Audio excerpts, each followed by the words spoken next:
La thématique que nous allons aborder ce matin est intitulée « Tu n'as pas de raison à ne pas louer Dieu ».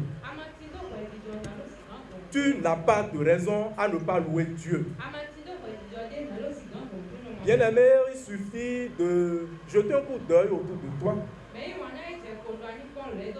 pour voir les merveilles de Dieu. Amen. Nous vous disons merci d'avoir répondu présent à ce culte spécial de louange. C'est une occasion à saisir pour louer le Seigneur. Parce qu'il mérite notre louange. Pour introduire, j'ai une seule question pour nous. Avez-vous une raison de ne pas louer le Seigneur? Je pouvais nous demander, est-ce que nous avons de raison de louer le Seigneur? Mais je demande, est-ce que vous avez une raison de ne pas louer le Seigneur?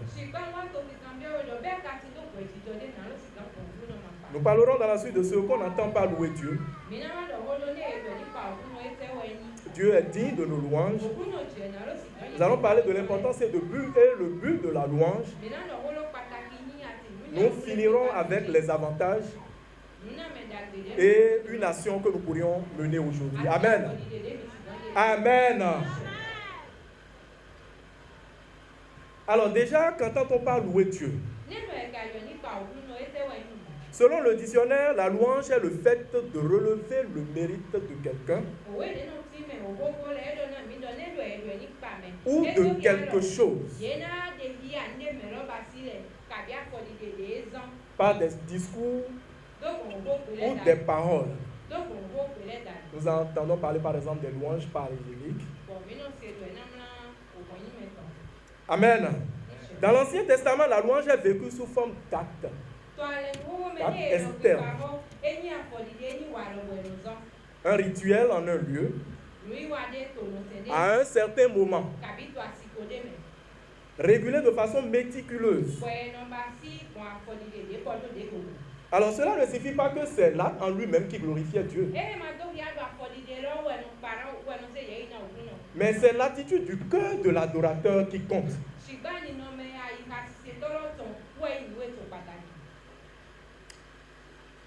Dans le Nouveau Testament,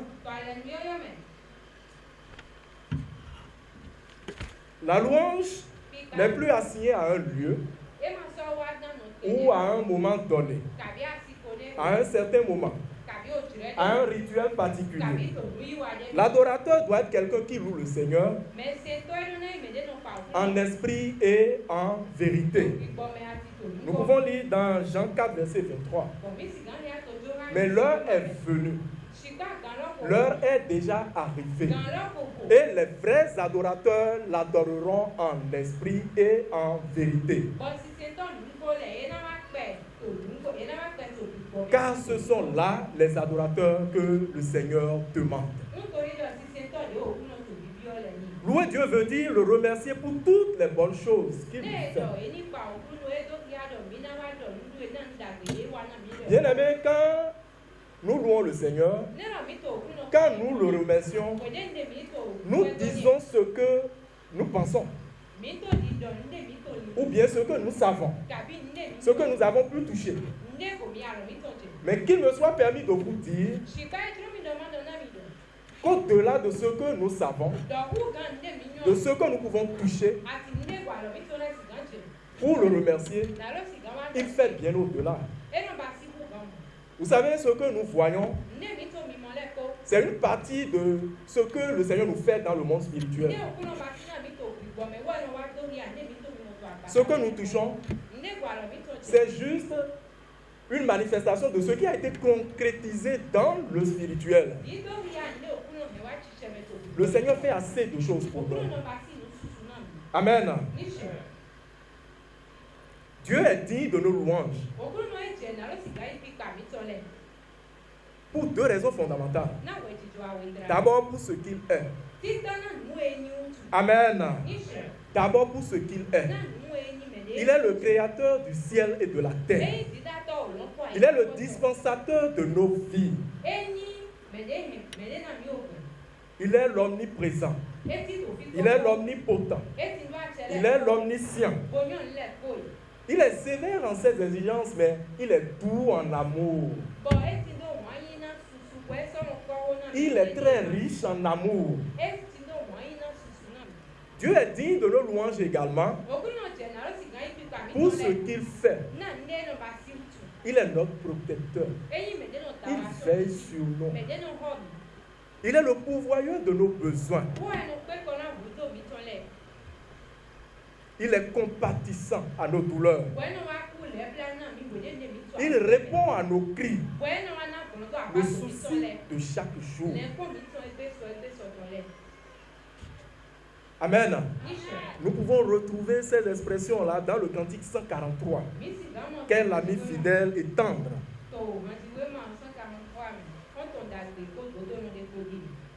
Amen. Nous parlerons de l'importance et du but de la louange. Il est important de savoir que toute la création, tout ce qui a été créé pour louer Dieu. Et les hommes, et les animaux, et les choses. Tout a été créé pour louer le Seigneur. Et lorsque nous ne louons pas le Seigneur, il y a une connexion qui ne se crée pas. Il y a un vide qui se crée dans notre vie que rien ne peut combler. La louange nous permet de combler ce vide-là.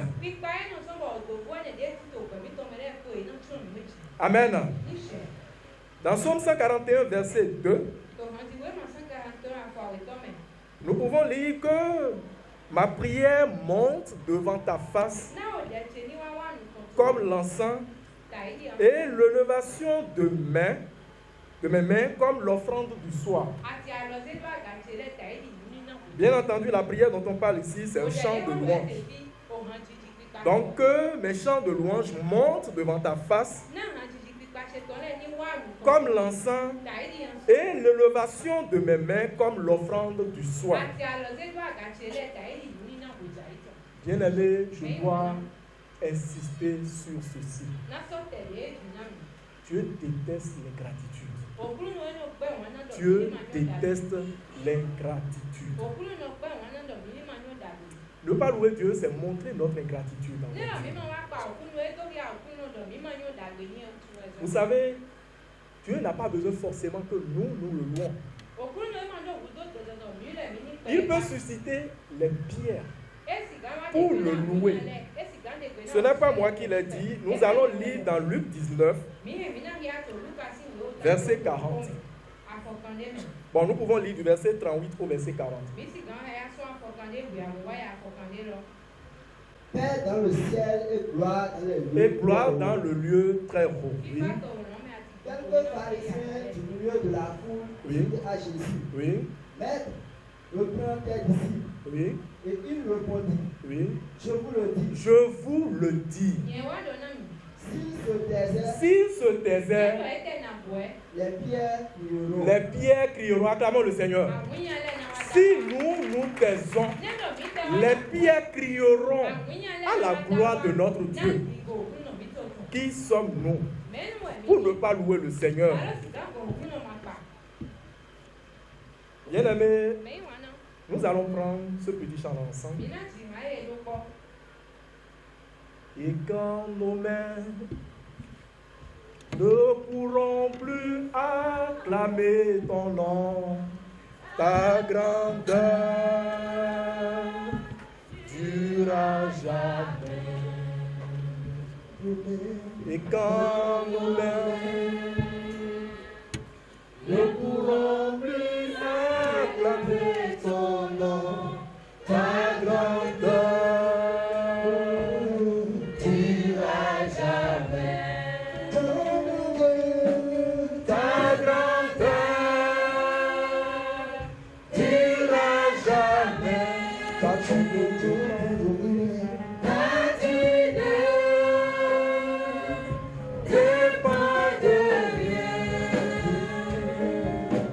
God.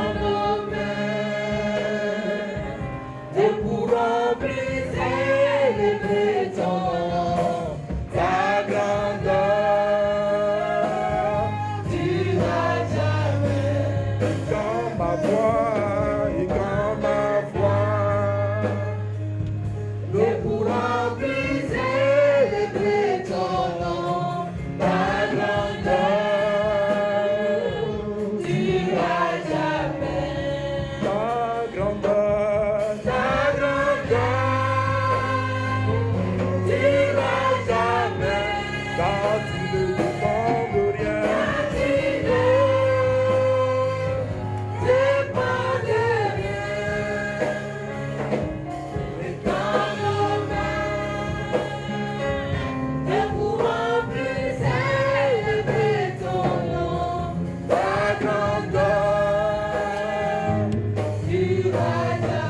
Amen. Même quand nos mains ne pourront plus célébrer ton nom, Seigneur, ta gloire dure à jamais. Donc même si nous décidons de ne pas louer le Seigneur, il sera toujours loué. Il sera toujours loué. Il sera toujours loué. Que le nom de l'Éternel soit béni. Revenons rapidement à notre texte de base. Daniel 4, verset 30 à 37. Vous savez, dans ce passage, nous observons un certain nombre de choses. Lorsque nous décidons, même lorsque nous décidons de ne pas louer Dieu, lorsque nous trouvons une raison de ne pas louer Dieu, s'il nous aime, il nous ramène sur la bonne voie. S'il nous aime, il nous ramène sur la bonne voie. C'était le cas du roi Nabuchodonosor, qui a pu trouver une raison pour ne pas louer Dieu. Sa raison était que tout ce qu'il possède, tout ce qu'il a pu réaliser, ce n'est pas ses propres forces qu'il l'a fait. Donc il n'a pas de raison à louer Dieu. Il peut se glorifier en disant, regardez Babylone la grande. Ce n'est pas ma main qui l'a bâtie. Nabuchodonosor a pu trouver une raison pour ne pas louer Dieu. Mais Dieu, dans sa miséricorde, l'a ramené sur la bonne voie. Alors, pour s'être écarté de Dieu, par ce péché de l'orgueil, la conséquence, c'est qu'il a été chassé du milieu des hommes. Il a vécu dans la bourse 7 années durant. Amen. Mais lorsque le Seigneur lui a accordé sa grâce et il a retrouvé la raison, il a compris qu'en réalité, tout ce qu'il a pu faire, tout ce qu'il a pu réaliser, ce n'était pas par sa force qu'il a pu le faire. Ce n'était pas la force du Très-Haut qu'il a pu le faire. Et il a reconnu la place de l'Éternel. Il l'a loué.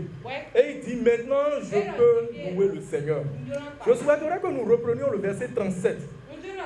Reprenons le verset 37. Oui. Maintenant, moi, Nebuchadnezzar, je loue, j'exalte, je glorifie le roi des cieux. Amen. Il ne pouvait pas louer. Il dit maintenant, à moi, Nebuchadnezzar, je loue, j'exalte le Très-Haut. Bien aimé, ma question est celle-ci. Est-ce que nous avons besoin forcément de prendre par les faits avant de louer le Seigneur? Avant de louer le Seigneur de tout notre cœur, est-ce que nous avons besoin de prendre par les faits? C'est une question que le Seigneur nous pose. Nous finirons avec les avantages à louer Dieu et une action que nous pourrions faire aujourd'hui. Bien aimé, il est de notre avantage de louer Dieu. La louange nous rapproche de Dieu. Quand il a fallu reconstruire Jérusalem, les musiciens étaient aussi importants que ceux qui étaient chargés de la sécurité, que ceux qui construisaient. Et la bonne raison était qu'ils ont été primés aussi. Je souhaiterais que nous lisons Néhémie 11, verset 23. Ils ont été primés. Néhémie 11, verset 23. La louange est importante. Et la louange est payée. Ne serait-ce que la connexion que nous craignons avec le Seigneur, c'est un prix que nous recevons. Pour finir, bien-aimés, nous n'avons pas de raison à ne pas louer Dieu. Comptons sans cesse les bienfaits de Dieu. Je nous demande de compter sans cesse les bienfaits de Dieu au travers de la louange. Maintenant, si vous fouillez, vous ne trouvez pas. Je voudrais que vous remerciez Dieu pour le souffle de vie qui vous renouvelle en tout de chacun de vous. Je voudrais que vous remerciez Dieu pour l'œuvre de la rédemption qu'il nous a accordée, qu'il a faite pour nous. Je voudrais que vous remerciez Dieu pour la grâce qu'il vous a donnée de le connaître. Et quoi d'autre encore? La paix que nous avons, la paix qu'il nous accorde, pas comme le monde le donne. Amen. Il nous rassure que notre cœur ne se trouble point.